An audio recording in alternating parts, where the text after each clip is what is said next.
the sports business, we've seen countless brand deals come and go. But once in a generation, a partnership emerges that transcends mere endorsement. Lionel Messi and Adidas created football magic for nearly 2 decades. Dr. Dre and Beats turned headphones into a fashion statement. And Jordan and Nike? A collaboration that redefined sports marketing forever. These rare unions don't just move products, they move culture. And for almost a decade, it seemed like HarryKane and Nike were destined to join that immortal list. The English striker won 3 Premier League Golden Boots, a World Cup Golden Boot, and scored over 350 goals wearing the iconic swoosh. His clinical finishing matched with Nike's marketing, but in business, just like in football, timing is everything. And Kane's next move would prove to be his most calculated yet. In the summer of 2023, Kane stepped onto the training pitch in fully blacked-out cleats. No swoosh, no branding, just mystery.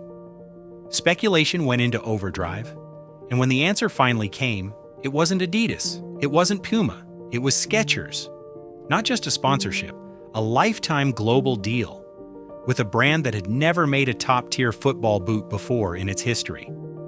To understand how one of the most powerful partnerships in sports unraveled and how it led Kane to one of the boldest bets in football business history, we need to go back to where it all started.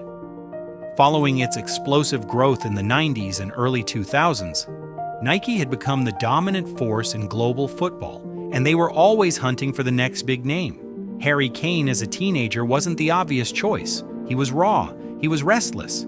He'd been shipped out on loan to Leyton Orient, Millwall, Norwich, and Leicester, all before his 21st birthday. But the kid could score, and people noticed. If I had to vote today for the Footballer of the Year, HarryKane would top my list. Nike noticed too, and they moved quickly to get him under contract. The early deal was modest, as entry-level boot sponsorships tend to be. But it was the start of a relationship that would grow into one of football's most valuable commercial partnerships. Because Kane didn't just develop, he exploded. By 2016, he was winning Premier League Golden Boots. By 2018, he was lifting the World Cup Golden Boot ahead of Messi and Ronaldo. By 2021, he'd claimed a 3rd league Golden Boot, while also becoming the assists leader in the Premier League that same season. Nike's investment was paying off in a big way. Custom boots, high-budget campaigns, a face you could put on anything. He was Tottenham's all-time top scorer, England's captain, and one of the most recognizable athletes in the world. But then came the moment that changed everything. And it didn't happen on a football pitch. It happened in a boardroom, when Nike decided that their future wasn't HarryKane, it was Erling Haaland. Nike chose to prioritize signing the Norwegian superstar to a reported $24 million per year deal. Kane, who had reportedly pushed hard in his own negotiations, walked away with nothing. For the first time in nearly a decade, one of the best strikers on the planet had no boot deal. Most players in that position scramble for whatever's available. Kane did something different. He waited, he tested. And in August 2023, the same week he completed a €95 million move to Bayern Munich, he signed a lifetime partnership with Skechers, not just as a spokesperson, but as the face of a brand entering elite football for the very first time. So why would one of the world's best strikers walk away from Nike? On a company most people associate with comfort shoes, where the real story begins. Nike football has dominated the beautiful game for 2 decades.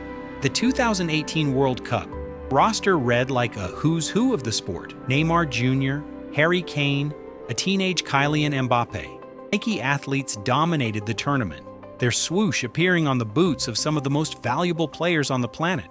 5 years later, dominance was quietly being dismantled from within. As Nike had made a strategic decision that would change everything, they were deliberately shrinking their football roster. Rather than spreading their budget across dozens of elite names, Nike was consolidating. Fewer players, bigger bets. Erling Haaland arrived at Manchester City and scored 11 Premier League goals in his first 7 games. The sportswear world went into a frenzy. And according to reports, Kane's renewal talks were quietly put on hold while Nike focused on landing Haaland first. They got him. A reported $24 million per year, a 10-year deal. He had chosen their next superstar striker, and it wasn't Harry Kane. And that's when Skechers came knocking. Most people knew Skechers as the brand your dad wore for back support. Comfortable, affordable, functional, about as far from elite football as you could get.